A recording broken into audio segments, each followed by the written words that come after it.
Python tutorial സീരീസിന്റെ പുതിയൊരു അധ്യായത്തിലേക്ക് സ്വാഗതം. നമ്മൾ ഇന്ന് ചർച്ച ചെയ്യുന്നത് ഡാറ്റ ടൈപ്പുകളെ കുറിച്ചാണ്. ഡാറ്റ ടൈപ്പ് എന്നതുകൊണ്ട് ഉദ്ദേശിക്കുന്നത് നമ്മൾ പ്രോഗ്രാമിൽ ഏത് തരത്തിലുള്ള ഡാറ്റയാണ് കൈകാര്യം ചെയ്യുന്നത് എന്നാണ്.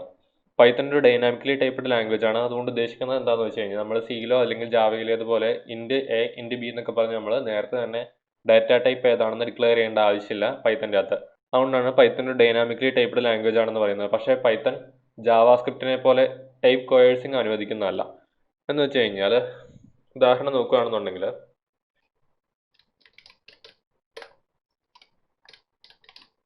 ഞാൻ നം എന്ന് പറഞ്ഞിട്ട് ഒരു വേരിയബിൾ ഇവിടെ ഡിക്ലെയർ ചെയ്യുന്നു. നം ഈക്വൽ ടു 1 എന്ന് കൊടുക്കുന്നു. ടൈപ്പ് എന്ന ബിൽറ്റ് ഇൻ ഫംഗ്ഷൻ്റെ അകത്തായിട്ട് നം എന്ന വേരിയബിൾ പാസ് ചെയ്ത് കഴിഞ്ഞ് കഴിഞ്ഞാൽ നം എന്ന് പറയുന്നത് ഏത് ക്ലാസിൻ്റെ ഒബ്ജക്റ്റ് ആണ്, അല്ലാന്നുണ്ടെങ്കിൽ ഏത് ടൈപ്പ് ആണ് എന്ന് തിരിച്ചു തരും. ഇപ്പോൾ ഇൻഡ് എന്ന് പറയുന്ന ക്ലാസിൻ്റെ ഇൻസ്റ്റൻസ് ആണ് നം എന്ന് പറയുന്ന വേരിയബിൾ എന്നാണ് ഇതുകൊണ്ട് അർത്ഥമാക്കുന്നത്. അതായത് പൈത്തൻ്റെ അകത്ത് വേരിയബിളുകളെല്ലാം ഒരു ക്ലാസിൻ്റെ ഇൻസ്റ്റൻസ് ആയിരിക്കും. ഒബ്ജക്റ്റ് ഓറിയന്റഡ് പ്രോഗ്രാമിനെ കുറിച്ച് നമ്മളിപ്പോൾ ചർച്ച ചെയ്യുന്നില്ല. നമ്മൾ നം ഈക്വൽ ടു 1 എന്ന് ഡിക്ലെയർ ചെയ്ത് കഴിയുമ്പോൾ നം എന്ന് പറയുന്ന വേരിയബിൾ ഇൻഡ് എന്ന് പറയുന്ന ക്ലാസിൻ്റെ ഇൻസ്റ്റൻസ് ആയി മാറും എന്ന് മാത്രം നിങ്ങളിപ്പോൾ ഓർത്തിരിക്കുക. പിന്നീട് നമ്മൾ പറഞ്ഞൊരു കാര്യമാണ് പൈത്തൺ ജാവാസ്ക്രിപ്റ്റിലെ പോലെ ടൈപ്പ് കോയേഴ്സിംഗ് അനുവദിക്കുന്നതല്ലാന്ന്. അപ്പോൾ അതെന്താണെന്നൊന്ന് ചെക്ക് ചെയ്ത് നോക്കാം. അതിന് വേണ്ടിയിട്ട് പ്രിന്റ് നമ്പർ ഈക്വൽ ടു എന്നുള്ളത് ഇപ്പോൾ സ്ട്രിങ് ആണ്. സ്ട്രിങ് പ്ലസ് നം എന്ന് ഞാൻ കൊടുത്തു എന്ന് വിചാരിക്കുക. ഈ നം എന്ന് പറയുന്നത് ഇൻഡിജർ ആണ്.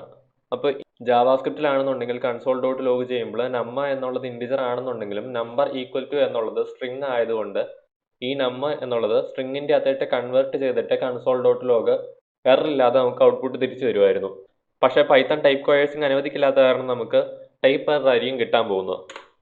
ഓക്കെ, അപ്പോൾ പ്രധാനമായിട്ട് ഓർക്കേണ്ടുന്ന കാര്യം നം ഈക്വൽ ടു 1 എന്ന് എഴുതിയത് കാരണമാണ് ഇൻഡ് എന്ന് പറയുന്ന ക്ലാസിൻ്റെ ഇൻസ്റ്റൻസ് ആയിട്ട് നം മാറിയത്. ഇപ്പോൾ നമ്മൾ നം ഈക്വൽ ടു 1.2 എന്ന് എഴുതുകയായിരുന്നു എന്നുണ്ടെങ്കിൽ നം എന്ന് പറയുന്നത് ഫ്ലോട്ട് എന്ന് പറയുന്ന ക്ലാസിൻ്റെ ഇൻസ്റ്റൻസ് ആയി മാറിയേനെ. പൈത്തൻ്റെ അകത്തെ ഡാറ്റ ടൈപ്പുകളെ നമുക്ക് രണ്ടായിട്ട് തരംതിരിക്കാം. പ്രിമിറ്റീവ് ഡാറ്റ ടൈപ്പ് എന്നും അബ്സ്ട്രാക്ട് ഡാറ്റ ടൈപ്പ് എന്നും. പ്രിമിറ്റീവ് ഡാറ്റ ടൈപ്പുകൾ ബിൽറ്റ് ആയിട്ടുള്ള ഡാറ്റ ടൈപ്പുകളാണ് പൈത്തൻ്റെ അകത്ത്. കുറച്ച് നേരം മുമ്പ് നമ്മൾ പറഞ്ഞിരുന്നു നമ്മളൊരു വേരിയബിൾ ഡിക്ലെയർ ചെയ്യുമ്പോൾ ആ ഒരു വേരിയബിൾ എന്ന് പറയുന്നത് ഒരു ക്ലാസിൻ്റെ ഇൻസ്റ്റൻസ് ആയി മാറുമെന്ന്. അപ്പോൾ പൈത്തൻ്റെ അകത്തെ ഡാറ്റ ടൈപ്പുകളെല്ലാം തന്നെ ഒരു ക്ലാസിൻ്റെ ഇൻസ്റ്റൻസ് ആയിരിക്കും. പൈത്തണിലെ ഓരോ ഡാറ്റ ഡിക്ലെയർ ചെയ്യുമ്പോഴും ഓരോ ക്ലാസിൻ്റെ ഇൻസ്റ്റൻസ് ആയി നമ്മുടെ വേരിയബിൾ മാറിക്കൊണ്ടിരിക്കുകയാണ്. അത് ഏതെല്ലാം ക്ലാസിൻ്റെ ആണെന്ന് നമുക്കൊന്ന് ചെക്ക് ചെയ്ത് നോക്കാം. നമ്മളിപ്പോൾ ടെക്സ്റ്റ് ടൈപ്പ് എടുക്കുകയാണെന്നുണ്ടെങ്കിൽ അത് str എന്ന് പറയുന്ന ക്ലാസിൻ്റെ ഇൻസ്റ്റൻസ് ആയിരിക്കും.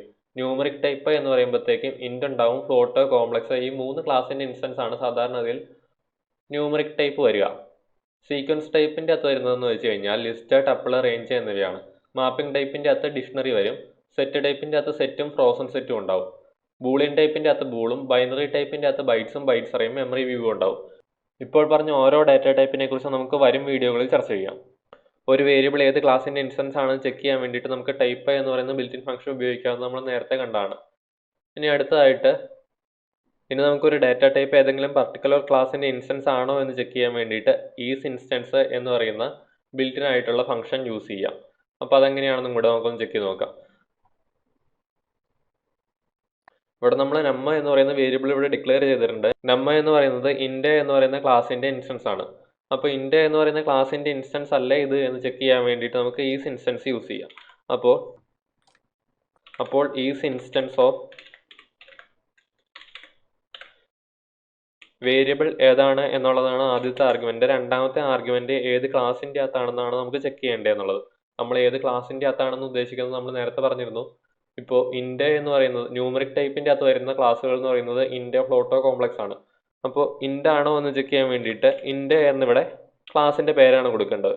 ഇൻഡ് എന്ന് പറയുന്ന ക്ലാസിൻ്റെ ഇൻസ്റ്റൻസ് ആണ് നം എന്ന് പറയുന്ന വേരിയബിൾ എന്നുണ്ടെങ്കിൽ ബൂളിയൻ ടൈപ്പ് ആയിട്ടുള്ള ട്രൂ ആയിരിക്കും നമുക്ക് റിസൾട്ടായി ലഭിക്കുക. ഇനി ഇത് സ്ട്രിങ് അല്ലെങ്കിൽ str ആണോ എന്നുള്ളത് ചെക്ക് ചെയ്യാൻ വേണ്ടിയിട്ട് നമുക്ക് str എന്ന് പറയുന്ന ക്ലാസ് യൂസ് ചെയ്യാം. ഈസ് ഇൻസ്റ്റൻസ് ഓഫ് നം str കൊടുത്തു കഴിഞ്ഞ് കഴിഞ്ഞാൽ നമുക്ക് ഫോൾസ് ആയിരിക്കും കിട്ടുക. അതായത് ഇത് str എന്ന് പറയുന്ന ക്ലാസിൻ്റെ ഇൻസ്റ്റൻസ് അല്ല ഇപ്പോൾ നം എന്ന് പറയുന്നത്. നം എന്ന് പറയുന്നത് str എന്ന് പറയുന്ന ക്ലാസിൻ്റെ ഇൻസ്റ്റൻസ് ആക്കി മാറ്റണം എന്നുണ്ടെങ്കിൽ str എന്ന് പറയുന്ന ബിൽറ്റ് ഇൻ ഫംഗ്ഷൻ അഥവാ കൺസ്ട്രക്ടർ യൂസ് ചെയ്യാം. അല്ലെങ്കിൽ നമുക്ക് ഡബിൾ കോഡ്സോ സിംഗിൾ കോഡ്സോ യൂസ് ചെയ്യാം. ഇനി നമ്മൾ ഈസ് ഇൻസ്റ്റൻസ് ഓഫ് നം str നോക്കുകയാണെന്നുണ്ടെങ്കിൽ ബൂളിയൻ ടൈപ്പ് ആയിട്ടുള്ള ട്രൂ ആയിരിക്കും നമുക്ക് ലഭിക്കുക. അതിൻ്റെ കാരണം നം എന്ന് പറയുന്നത് ഇപ്പോൾ str എന്ന് പറയുന്ന ക്ലാസിൻ്റെ ഇൻസ്റ്റൻസ് ആണ്. വേണമെന്നുണ്ടെങ്കിൽ നമുക്ക് ഒന്നുകൂടി വെരിഫൈ ചെയ്യാൻ വേണ്ടിയിട്ട് ടൈപ്പ് ഓഫ് നമ്മ എന്താണെന്നുള്ളത് ചെക്ക് ചെയ്ത് നോക്കിയാൽ മതി. ക്ലാസ് str എന്നായിരിക്കും നമുക്ക് കിട്ടാൻ പോകുന്നത്. നമ്മൾ ആദ്യമേ പറഞ്ഞിരുന്നു ഡാറ്റ ടൈപ്പുകളെ പ്രിമിറ്റീവ് ഡാറ്റ ടൈപ്പ് ആയിട്ടും അബ്സ്ട്രാക്ട് ഡാറ്റ ടൈപ്പ് ആയിട്ടും തരംതിരിച്ചിട്ടുണ്ട്. ഇതിൻ്റെ അകത്ത് ഇപ്പോൾ നമ്മൾ പ്രിമിറ്റീവ് ഡാറ്റ ടൈപ്പിൽ എന്തൊക്കെയുണ്ട് എന്നുള്ളത് ചുരുക്കരൂപത്തിൽ കണ്ടിരുന്നു. ഇനിയിപ്പോൾ അബ്സ്ട്രാക്ട് ഡാറ്റ ടൈപ്പ് എന്താണെന്നാണ് നോക്കേണ്ടത്. അബ്സ്ട്രാക്ട് ഡാറ്റ ടൈപ്പ് എന്ന് പറയുന്നത് പ്രിമിറ്റീവ് ഡാറ്റ ടൈപ്പിൻ്റെ ഒരു കളക്ഷൻ ആണ് അല്ലെങ്കിൽ കോമ്പിനേഷൻ ആണ് എന്ന് പറയാം. അബ്സ്ട്രാക്ട് ഡാറ്റ ടൈപ്പുകൾ കുറച്ചുകൂടെ മാത്തമാറ്റിക്കലായിട്ട് ഡിഫൈൻ ചെയ്തിട്ടുള്ള ഡാറ്റ സ്ട്രക്ചേഴ്സ് ആണ്. അബ്സ്ട്രാക്ട് ഡാറ്റ ടൈപ്പുകൾ പൈത്തൺ 2-ൽ അവൈലബിൾ ആയിരുന്നു എന്നുള്ളതുകൊണ്ട് പൈത്തൺ 3-യുടെ അകത്ത് റിവേഴ്സ് കോമ്പാറ്റബിലിറ്റി കീപ്പ് ചെയ്യാൻ വേണ്ടിയിട്ട് സൂക്ഷിച്ചിരുന്നതാണ്. ഇത് നമുക്ക് കളക്ഷൻസ് എന്ന് പറയുന്ന സ്റ്റാൻഡേർഡ് ലൈബ്രറിക്കുള്ള ഈ പറയുന്ന അബ്സ്ട്രാക്ട് ഡാറ്റ ടൈപ്പുകൾ കാണാൻ കഴിയും. അതായത് ഇമ്പോർട്ട് കളക്ഷൻസ് എന്ന് പറയുന്ന മൊഡ്യൂൾ നമ്മൾ സ്റ്റാൻഡേർഡ് ലൈബ്രറിയിൽ നിന്ന് ഇമ്പോർട്ട് ചെയ്തിട്ടുണ്ട്. ഇനി കളക്ഷൻസ് എന്ന് പറയുന്ന മൊഡ്യൂളിൻ്റെ അകത്ത് എന്തെല്ലാം ആട്രിബ്യൂട്ടുകൾ ഉണ്ടെന്ന് അറിയാൻ വേണ്ടിയിട്ട് dir എന്ന് പറയുന്ന ബിൽറ്റ് ഇൻ ഫംഗ്ഷൻ്റെ അകത്തായിട്ട് നമുക്ക് കളക്ഷൻസ് പാസ് ചെയ്ത് കഴിഞ്ഞ് കഴിഞ്ഞാൽ